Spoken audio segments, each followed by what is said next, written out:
છીએ એકદમ નવા જ ફ્લેવરના ઢોકળા, અને એ પણ દાળ ચોખા પલાળવાની ઝંઝટ વગર કે આથો લાવવાની ઝંઝટ વગરના ઢોકળા, અને એકદમ નવા જ ફ્લેવરના ઢોકળા બનાવશું આપણે બનાવવાના છીએ ઘઉંના લોટના ખાટા ઢોકળા, અને માત્ર 10 જ મિનિટમાં તૈયાર થઈ જશે આ ઢોકળા.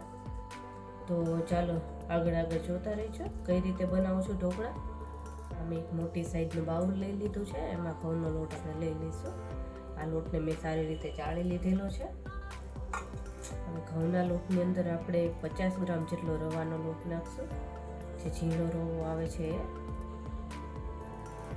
અડધી ચમચી મીઠું નાખશું, 5 ચમચી જેટલી હળદર, મોટી ચમચી ભરીને નાખશું આપણે આદુ, મરચાં અને લસણની પેસ્ટ, જેનાથી એકદમ સરસ ટેસ્ટ આવશે. એટલે આ વધારે નાખવાનું થોડું. કોથમીર નાખી દઈશું. કોથમીર પણ આમાં જરૂર નાખવી, એનો ટેસ્ટ બહુ સારો આવે છે. નાખીશું આપણે એકદમ ખાટું દહીં, અને 1 બાઉલ દહીં મેં લીધું છે. આ હશે 100 થી 150 ગ્રામ જેટલું, અને આ એકદમ ખાટું દહીં છે, એટલે સરસ ખાટા ઢોકળા થાય. હવે બધી જ સામગ્રીને આપણે સરસ રીતે મિક્સ કરી લેવાની છે. આ એકદમ સરસ મિક્સ થાય પછી જ આપણે જરૂર પડશે એટલું પાણી નાખશું આમાં. તમે દહીંની જગ્યાએ જો ખાટી છાશનો ઉપયોગ કરવા માંગતા હોય તો એ પણ આમાં સરસ રહી છે, એ પણ તમે ઉપયોગ કરી શકો. આ સરસ મિક્સ થઈ જાય પછી આપણે આમાં પાણી ઉમેરીશું. મિક્સ થઈ ગયું છે. હવે આપણે આમાં જેમ જરૂર પડશે એમ પાણી નાખતા જઈશું અને મિક્સ કરતા જઈશું. તો આ 1 ગ્લાસ પાણી લીધું છે, એમાંથી આપણે અડધો ગ્લાસ જેટલું નાખશું અત્યારે, અને મિક્સ કરી લઈશું. આ એકદમ સરસ મિક્સ થઈ જાય પછી જ બીજું નાખશું.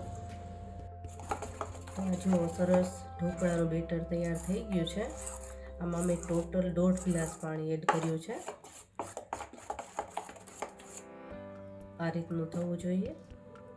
અને હવે આપણે 10 મિનિટ માટે ઢાંકીને રાખી દઈશું, કારણ કે આપણે આમાં સૂજી નાખેલી છે તો એને ફૂલવાનો ટાઈમ આપવો પડે. તો 10 મિનિટ આને રેસ્ટ આપી દઈશું. તો ત્યાં સુધીમાં આપણે સ્ટીમર સેટ કરી લઈશું, એટલે સ્ટીમરમાં પાણી ગરમ થઈ જાય. તો 10 મિનિટ થઈ ગઈ છે. હવે આને આપણે ચેક કરી લઈશું. તો જો સરસ સેટ થઈ ગયું છે, અને એકદમ સરસ બેટર તૈયાર થયું છે. અને તમારે જો થોડુંક થીક થઈ ગયું હોય બેટર, તો એમાં તમે થોડું પાણી પણ નાખી શકો છો, અથવા છાશ પણ નાખી શકાય. અને આટલું પાતળું કરી લેવાનું. બેટરની અંદર આપણે 1 પેકેટ ઈનો નાખશું, રેગ્યુલર ઈનો આવે છે. એક્ટિવેટ કરવા માટે આપણે થોડું પાણી નાખશું એના ઉપર, 1 ચમચી જેટલું જ. તરત જ મિક્સ કરી દઈશું.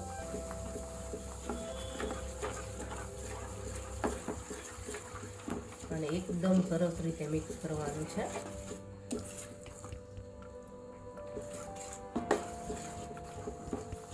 અને ઈનો નાખ્યા પછી આને આપણે તરત જ પ્લેટમાં સેટ કરી અને સ્ટીમરમાં રાખવાનું છે. જાજી વાર નહીં કરીએ. આ સરસ મિક્સ થઈ ગયું છે. તો આપણે આ નવા ફ્લેવરના ઢોકળા બનાવીએ છીએ, તો શેપ પણ નવો જ આપીશું. એમાં નાની નાની વાટકી આવે છે એ મેં લીધી છે, અને આપણે એમાં ઢોકળા બનાવીશું નવા શેપના, જે જોઈને જ ખાવાનું મન થાય, અને બાળકોને તો બહુ મજા આવશે. તો બસ આટલું આપણે આ વાટકીમાં ભરી લઈશું.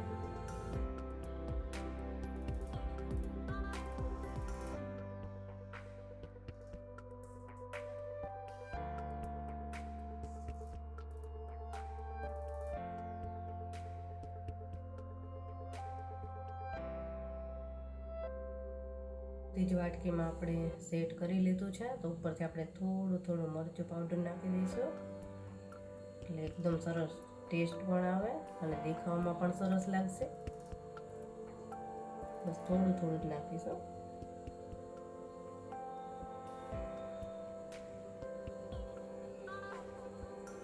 બસ તૈયાર થઈ ગયું છે. અને આ બાજુ આપણું સ્ટીમર પણ તૈયાર છે. તો હવે ઝડપથી આને આપણે સ્ટીમરમાં મૂકી દઈશું. સ્ટીમરમાં સરસ પાણી ઉકળી ગયું છે.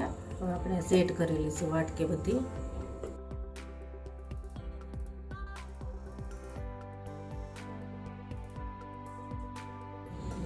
સેટ થઈ ગયું છે સરસ. અને આને હવે ઢાંકી દઈશું આપણે. અને આને આપણે 10 થી 15 મિનિટ સુધી પાકવા દેવાનું છે. તો જ્યાં સુધી આપણા ઢોકળા થાય છે ત્યાં સુધીમાં આપણે ઢોકળા સાથે ખાવાની એકદમ ચટપટી ચટણી બનાવી લઈશું. 10 થી 15 કળી લસણ લીધો છે. સ્વાદ પ્રમાણે થોડું મીઠું લઈ લઈશું અને 2 ચમચી લાલ મરચું અને સાથે જ એક ટામેટું સમારેલું નાખી દઈશું. એટલે થોડો ખટાશ પડતો સ્વાદ પણ આવશે. એટલે આ ચટણી ખાવાની બહુ મજા આવશે. અને થોડું પાણી નાખશું, 2 ચમચી જેટલું જ, કારણ કે આમાં આપણે ટામેટું નાખ્યું છે, એનું પણ પાણી નીકળશે. આપણી લસણની ચટણી તૈયાર થઈ ગઈ છે. જો કલર પણ એકદમ સરસ અને ટેસ્ટમાં તો બહુ સરસ લાગે છે આ. અને એકદમ ઝડપથી બની જાય છે, બસ 5 જ મિનિટમાં. તો આને આપણે એક વાટકીમાં કાઢી લઈશું. 10 મિનિટ થઈ ગઈ છે. આને હવે આપણે ચેક કરી લઈશું. તો આ જોઈને તો લાગે જ છે કે તૈયાર થઈ ગયા છે. તો એ આપણે ચેક કરી લીધી છરીની મદદથી. તો આમાં બિલકુલ ચોટતું નથી. તો આ તૈયાર છે આપણા ઢોકળા. અને જો જોઈને જ ખાવાનું મન થાય એવા છે ને. હવે આને આપણે પ્લેટમાં કાઢી લઈશું.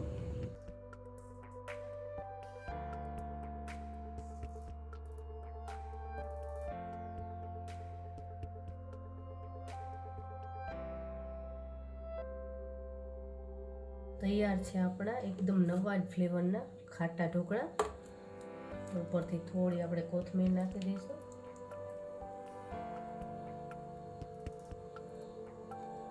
અને આમલીની ખાટી મીઠી ચટણી અને લસણની ચટણી સાથે સર્વ કરશું.